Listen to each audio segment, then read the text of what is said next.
वेद अर्थात ईश्वरीय ज्ञान।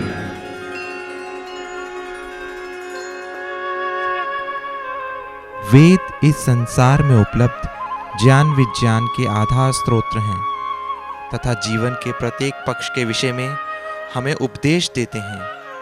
उन्हीं वेद के मंत्रों पर आधारित प्रवचनों की श्रृंखला आस्था चैनल पर आरंभ की है, जिसका शीर्षक है वेद वाणी। ओम भूर्भुवस्सुः तत्सवितुर्वरेण्यं भर्गो देवस्य धीमहि धियो यो नः प्रचोदयात्। तूने हमें उत्पन्न किया, पालन कर रहा है तू। तुझसे ही पाते प्राण हम, दुखियों के कष्ट हरता तू। तेरा महान तेज है, छाया हुआ तभी स्थान। सृष्टि की वस्तु वस्तु में तू हो रहा है विद्यमान। तेरा ही धरते ध्यान हम, मांगते तेरी दया। ईश्वर हमारी बुद्धि को श्रेष्ठ मार्ग पर चला। सृष्टि के आरंभ में परम पिता परमात्मा ने मनुष्यों को ऋषियों के माध्यम से सृष्टि संचालन हेतु जो ज्ञान प्रदान किया, वह वेदों के नाम से प्रसिद्ध हुआ। आज प्रस्तुत करते हैं वही वेद वाणी।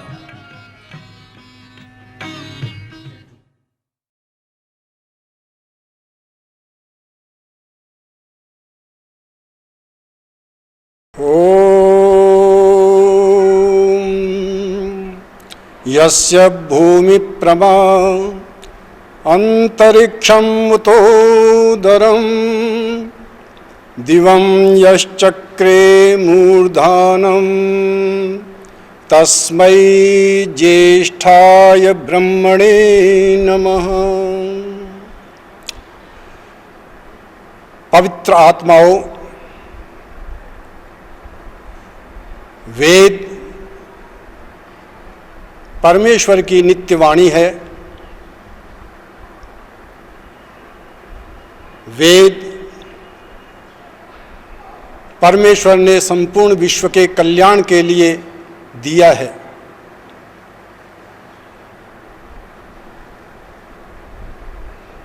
सारे विश्व के कल्याण के लिए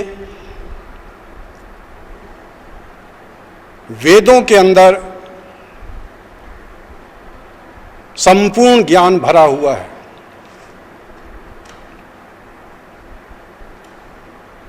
ईश्वरीय ज्ञान वही हो सकता है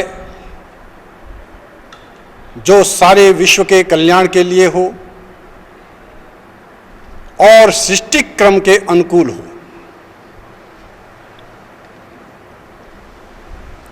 यजुर्वेद के 32वें अध्याय में 8वां मंत्र है, जो ये बतला रहा है कि वेद का विश्व से क्या संबंध है। मंत्र में कहा, वेनस तत्पश्चन निहितम गुहासत, यत्र विश्वम भवत्येक नीडम, तस्मिन् इदम संच विचेति सर्वं, स ओतः प्रोतश्च विभु प्रजासु। हे साधक, हे ज्ञानी मानव,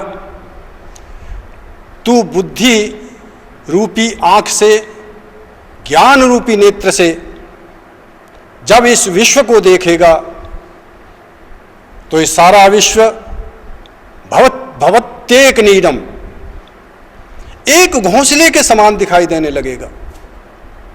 घोंसले को हम सब देखते हैं, एक घोंसले को पक्षी बनाते हैं, उनमें एक नर होता है, एक मादा होती है, स्थान स्थान से तिनके चुनते हैं और उस घोंसले का निर्माण कर दिया जाता है। उद्देश्य है वो किस लिए बनाया वो घोंसला, अपने बच्चों को पालने के लिए वह घोंसला बनाया। इसी प्रकार ये संपूर्ण विश्व ही एक घोंसला है, एक भूमि ये घोंसले के समान है। वह परमपिता परमात्मा हमारा पिता भी है, हमारी माता भी है। त्वम ही न पिता त्वम माता शतक्रतो बहुविध अधाते स्वम्नुमी महे। वह परमपिता परमात्मा परमाणुओं को लेकर के, परमाणुओं के द्वारा इस सृष्टि के कार्य को हमारे सामने रख देता है, इसका निर्माण करता है।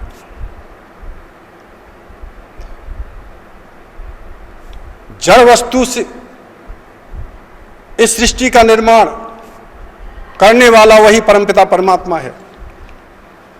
किसी भी जड़ वस्तु से स्वयं सृष्टि का निर्माण नहीं हो सकता, चेतन तत्व की आवश्यकता होती है। परमपिता परमात्मा परमाणुओं में सबसे पहली प्रेरणा उत्पन्न करता है, गति पैदा करता है, जिससे संपूर्ण सृष्टि का फिर निर्माण होता है। यथा पूर्व कल्पयत, जैसी सृष्टि हर युग में बनती है ऐसी सृष्टि का निर्माण हो जाता है। फिर प्रश्न खड़ा हो जाता है कि परमपिता परमात्मा ने इस सृष्टि का निर्माण क्यों किया? तो वेद के अंदर बड़ा स्पष्ट कहा, कबीर मनीषी परिभू स्वयंभुर याथा तथ्यतो अर्थान वेदात शाश्वतीभ्या समाभ्या।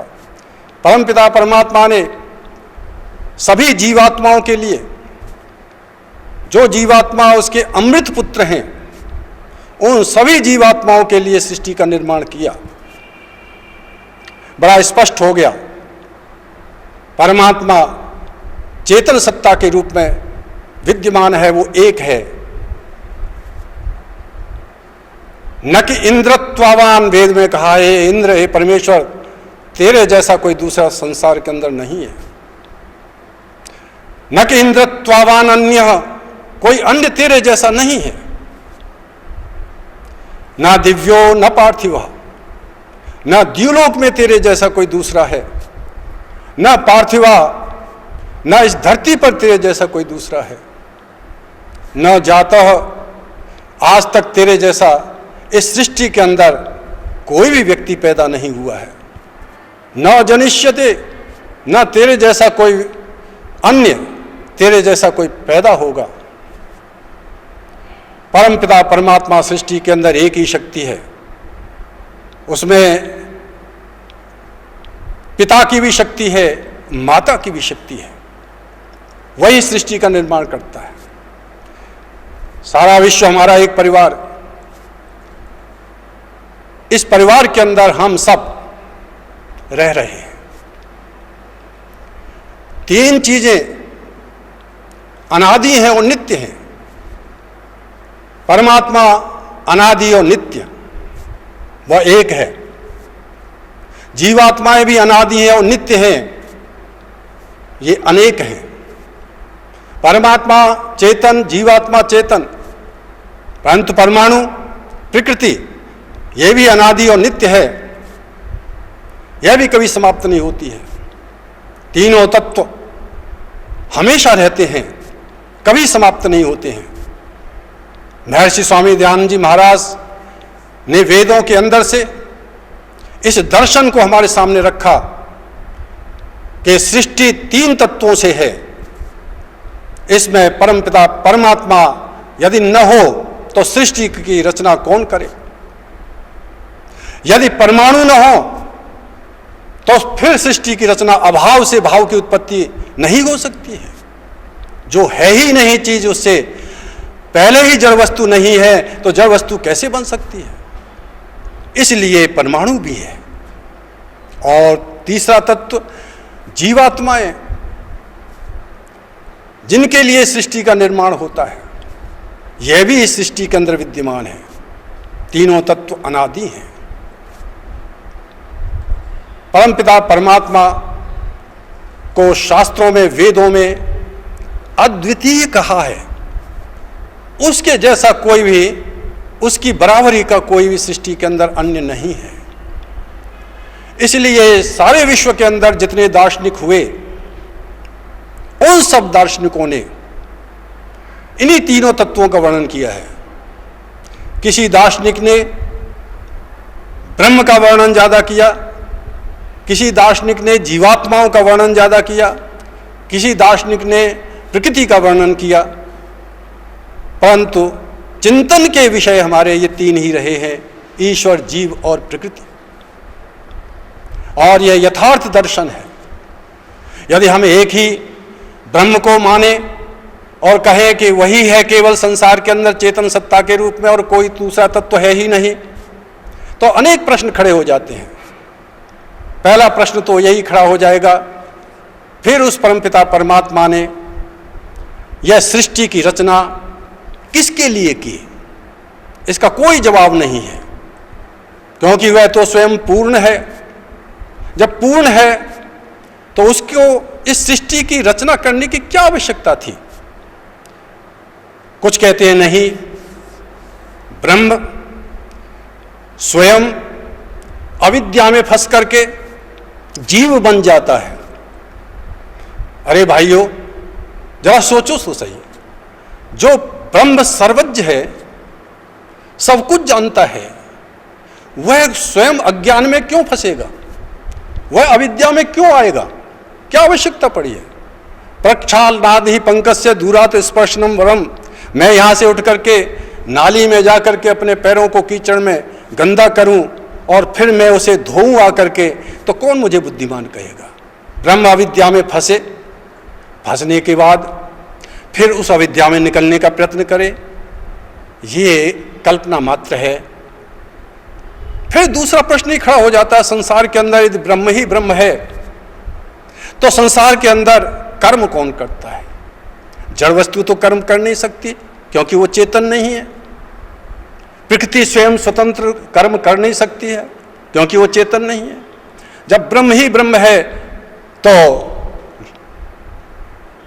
दार्शनिक कहते हैं कि वही पाप के कर्म कर रहा है और वही पुण्य के कर्म कर रहा है। ऐसे कैसे हो सकता है कि परमात्मा पाप के कर्म करे और पुण्य के कर्म करे? महर्षि पतंजलि ने योग दर्शन के अंदर लिखा है, क्लेश कर्म विपाकाशयैर अपरामिष्टा पुरुष विशेषा ईश्वर। परमपिता परमात्मा संसार के क्लेशों में नहीं फंसता है, कर्म के चक्कर में वो नहीं आता है, कर्म विपाक और कर्म के फल प्राप्त करने के भी चक्कर में वो नहीं आता है। न वो पाप के कर्म करता है, न पुण्य के कर्म करता है, न संस्कारों के चक्कर में आता है, न वासनाओं के चक्कर में आता है। वह तो विशेष शक्ति है जो इन सब से ऊपर है। वेद में कहा है, शुद्धम अपाप विद्धम। परमपिता परमात्मा तो बिल्कुल शुद्ध और पवित्र शक्ति है, कभी भी पाप कर्म में वो नहीं फंसता है। परमात्मा के विषय में ऐसी मान्यता, ये गलत मान्यता है। महर्षि स्वामी दयानंद ने इस मान्यता को गलत बताते हुए ये कहा कि वह परमपिता परमात्मा बिल्कुल शुद्ध शक्ति है। जीवात्मा स्वल्पज्ञ है, थोड़ा ज्ञान है, इससे गलती हो जाती है और ये पाप पुण्य के चक्कर में फंस जाता है, परंतु परमात्मा नहीं। परमात्मा एक है दुनिया के अंदर, तो जीवात्माएं अनेक हैं संसार के अंदर। और प्रकृति, ये प्रकृति हमारे लिए परमात्मा ने, ये भोग्य पदार्थ है, ये भोक्ता नहीं है। श्वेताश्वतरोपनिषद में कहा है, भोक्ता भोग्यम प्रेरितारम च मत्वा सर्वम प्रोक्तम त्रिविधम ब्रह्ममेतत्। यह जीवात्मा भोगता है, कर्म करता है और संसार के अंदर ये पाप पुण्य के कर्मों के बदले में सुख दुख को भोगता भी है। भोग्यम, और यह प्रकृति ये भोग्य पदार्थ है। जड़ पदार्थ कभी भोगता नहीं हो सकता है। और प्रेरितारम च बत्वा सर्वम प्रोक्तम त्रिविधम ब्रह्ममेतत्, परमपिता परमात्मा प्रेरक है। वह प्रकृति को भी प्रेरित करता है, परमाणुओं को भी प्रेरित करता है, उनमें गति पैदा करना ही उसकी प्रेरणा है और उससे सृष्टि का निर्माण होता है। और जीवात्मा को भी प्रेरित करता है। हमारे भीतर परमपिता परमात्मा सर्वव्यापक होने के नाते हमारे भीतर भी व्यापक है। और जीवात्मा के समीप सबसे ज्यादा कोई समीप संसार के अंदर है तो वह परमात्मा है। वेद में कहा है, अंतिसंतम न जहाति अंतिसंतम न पश्यति। परमात्मा तो इतना समीप है कि कभी हमें छोड़ता ही नहीं है। और इतने समीप रहते हुए भी ये जीवात्मा उसे देख नहीं पा रहा है, ये गलती है। परमपिता परमात्मा हमारे इतने समीप रह करके इस जीवात्मा को प्रेरणा प्रदान करता है। उसकी प्रेरणा ये होती है कि अच्छे कर्म करो, बुरे कर्म मत करो। अंतःकरण से, भीतर से एक प्रेरणा आती है व्यक्ति को। जब व्यक्ति कोई कर्म करने के लिए जाता है, बुरा कर्म करता है, तो सबसे पहले भय पैदा होता है उसके अंदर, डरता है। फिर उसके अंदर लज्जा पैदा होती है, सबके सामने बुरा कर्म नहीं कर पाता है। और बुरा कर्म करने के बाद जब अपने घर में जाकर के बैठता है तो उसके मस्तिष्क में अशांति पैदा हो जाती है। यही पाप की पहचान है।